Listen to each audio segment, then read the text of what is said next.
Hello, my friends, and welcome back.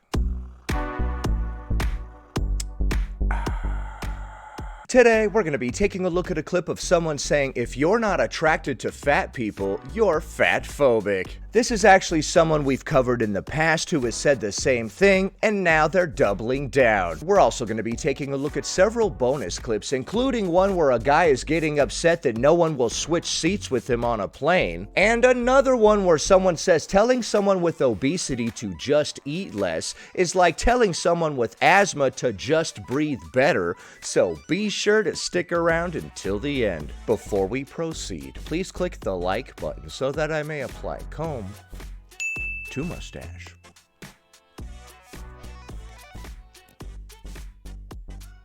The caption reads, saying you don't find any fat people attractive / would never date a fat person is not a preference, it's fatphobia. I remember this classic. Shut up, it is not. Yes, it is. No. This video is literally like 3 or 4 years old, and people still comment on it every single day. Well, it was a very hot take. And the reality is that everybody's mad. They're like, that's like saying if I don't like blonde people, I'm blonde phobic. No, that's like saying if I wouldn't date blonde people, that I'm blonde phobic, actually. Take a moment and sit with your life and realize that if you are telling me, if you're gonna look me dead in the eye and say, I don't think any fat people are attractive, you are fatphobic. So not wanting to date larger people and having my own personal preference is fatphobic? We're doing that quick blinky thing to make our point, right? Is that what you're telling me? Sorry, now that I've done it so much, I don't even know what we're going for anymore. Looks like I'm having a stroke or something. Is that what you're talking about? That's not a preference. Okay, what is a preference then? Can you define the word preference for me? Because you're saying that somebody could be in front of you. They have all the qualities you've ever wanted in a partner. And you're like, but they're fat, so I just can't be with them. That's fatphobia. Okay? Yeah.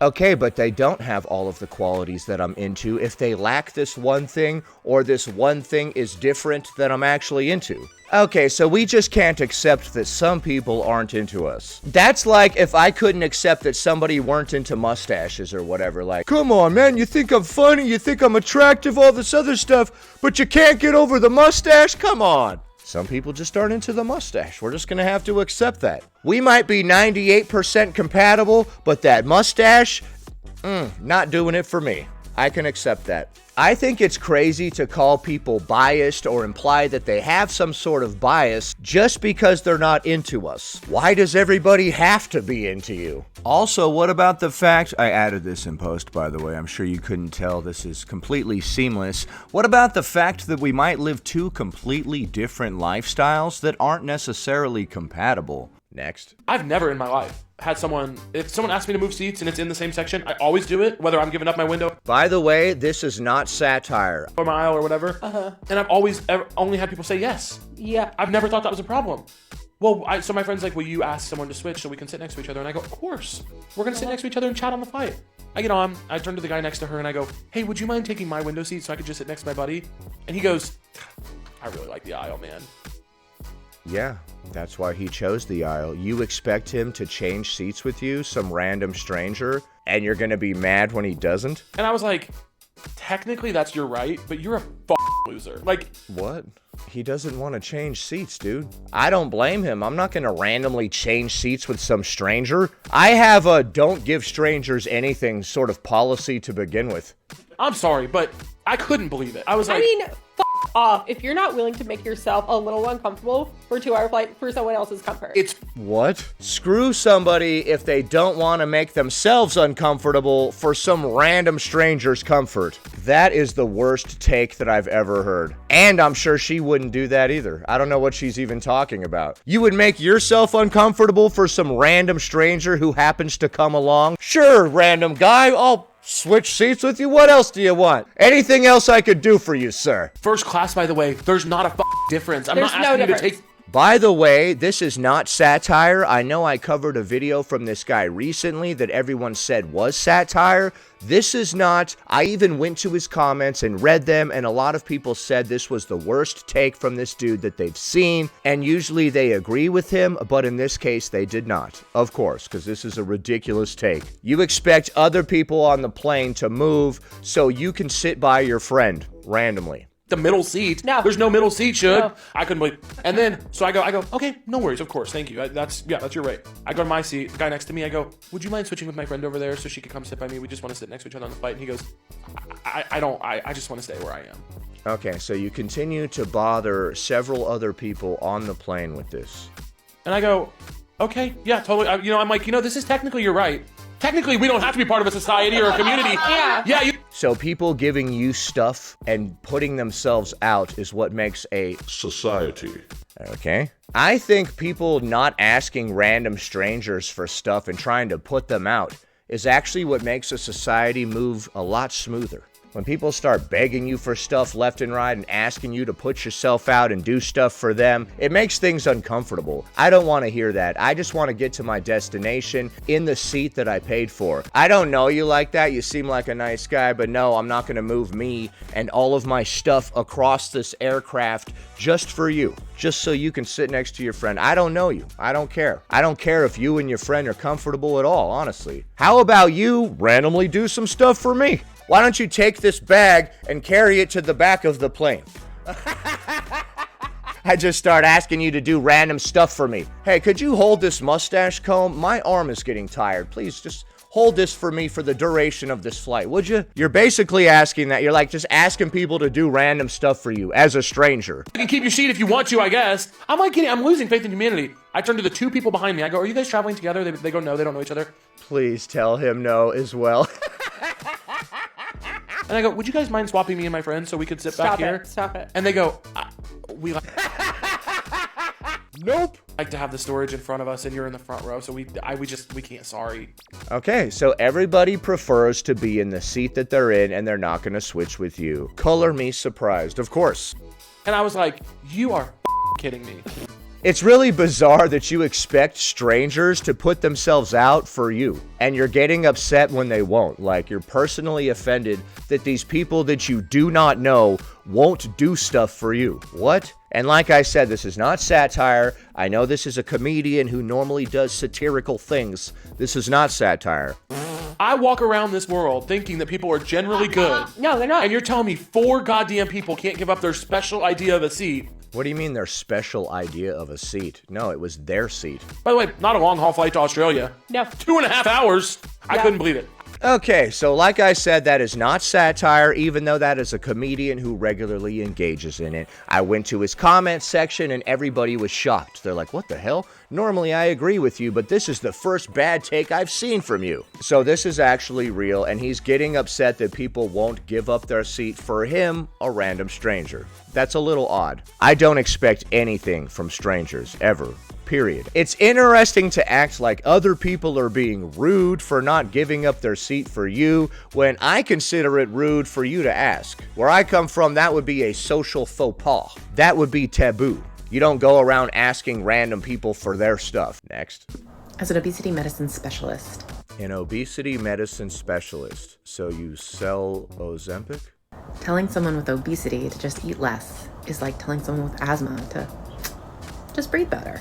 Okay, but you can't just breathe less and have your asthma improve, but you could eat less and have your obesity improve, so this is not a valid comparison at all. Also, asthma is a condition outside of our control. Obesity is a condition caused by lifestyle. There's no lifestyle associated with asthma that needs to be treated to help the asthma. Your asthma would clear up if you just did some more jumping jacks. There's no situation like that. But if we eat less, we could possibly and potentially lose weight, leading to a reduction in the obesity. So that was a very bizarre statement. Next. Here's a video from More Than Tracy T, who we haven't heard from in a while. Lately, I've seen so many women basically calling out men who say they like bigger women as like fakers or liars because they don't have that same energy offline, but they'll come online and talk about how they like chubby women for the clout or whatever.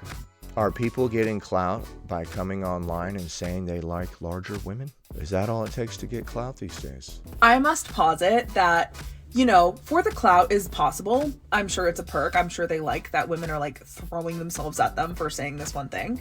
Women will throw themselves at you if you say you like larger women? Women of all sizes will throw themselves at you, or just the larger women that you have proclaimed to be into?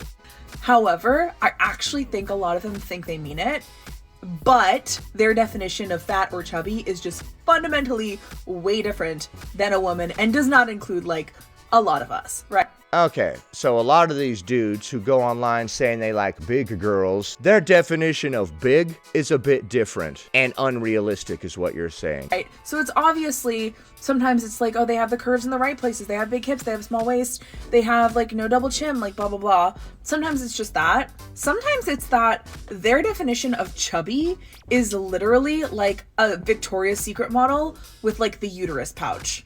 Like, the uterus pouch. Like that's chubby to them because they're so used to being catered to by like media that shows them the pinnacle standard of beauty type women.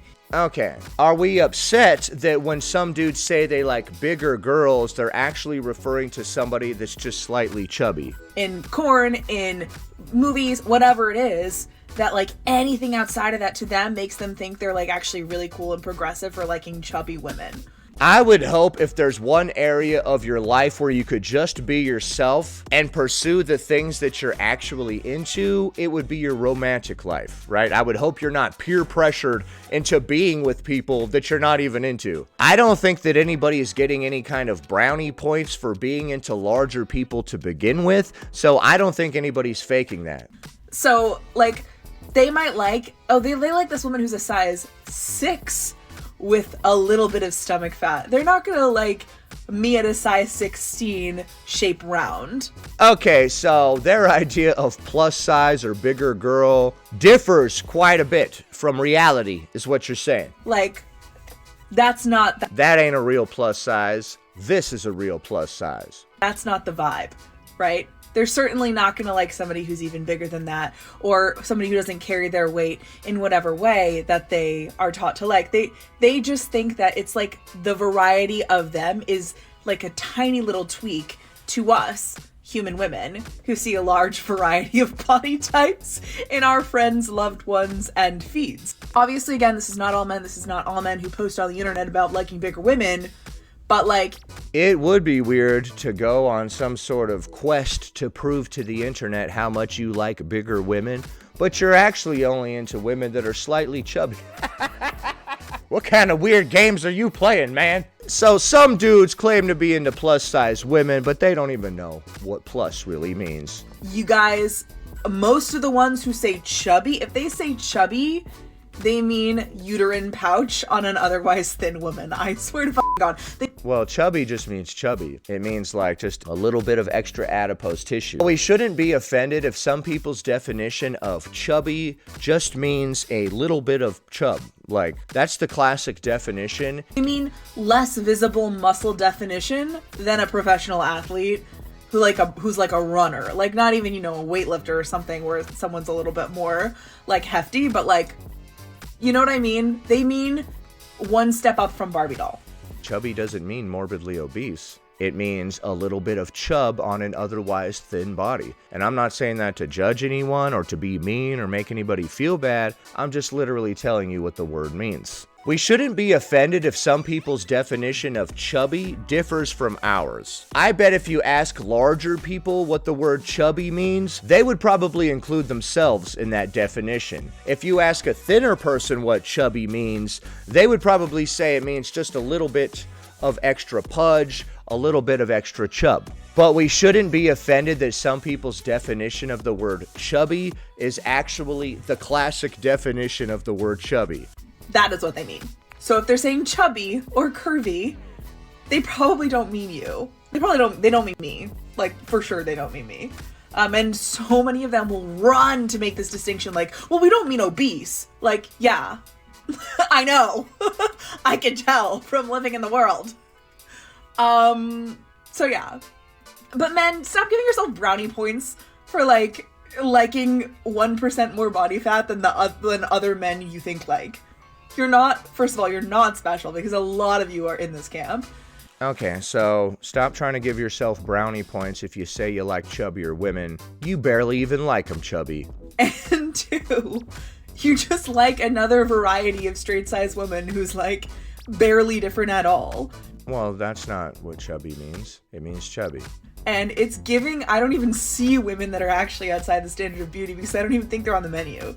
So, you're not cool and progressive for your chubby preference. Okay, so she says that some people are pretending to be into larger women for brownie points, but actually they're into basically straight-sized women that are just a little bit chubby. I didn't realize that people were trying to get brownie points for the type of people that they're into in general. I thought people were just getting with people that they were attracted to because they were attracted to them or whatever. Did you guys know that I'm into plus-size women? Hold your applause. Okay, nobody's clapping. What the hell? I don't know if anybody's doing that. And I don't think we should be upset if other people's definition of chubby differs from ours. Next. Many people are afraid of what will happen to them if they become fat. Here's a clip from Aubrey Hoffer, PhD, who we haven't heard from in a while. Or if they get fatter than they are. I think I've reached an interesting point in my life because I am probably the fattest I've ever been right now. And I don't know. Nothing has happened. Okay, you were expecting something to happen when you reach a certain point or something? I still have friends. I have more friends than I've ever had. I have a loving relationship. I have a job that I like. I'm involved in hobbies I haven't been into in several years. I learned how to tap dance. Okay, so even though, according to you, you are the largest you've ever been, tap dancing is still not off the menu. Okay. Yeah. But the idea that if you become fat or if you become fatter than you are, that your life is just going to be constant misery is just false. Okay, why are you trying to convince everybody else that they won't experience any negative things in their lives when they get larger? You're like, a lot of people complain about this, and this. All of those things are fine for me, so I don't know what the problem is. A lot of people experience mobility issues, health issues. They aren't that great at tap dancing when they get into the larger sizes. I'm not sure why we're specifically trying to convince people that nothing will change the larger they get. Everything in my life is fine. In fact, it's better than ever. Like, why are we trying to convince people of this? And I think that if that fear of weight gain keeps you from doing things that you enjoy or living the life you want to live, that is far worse than just like being fat.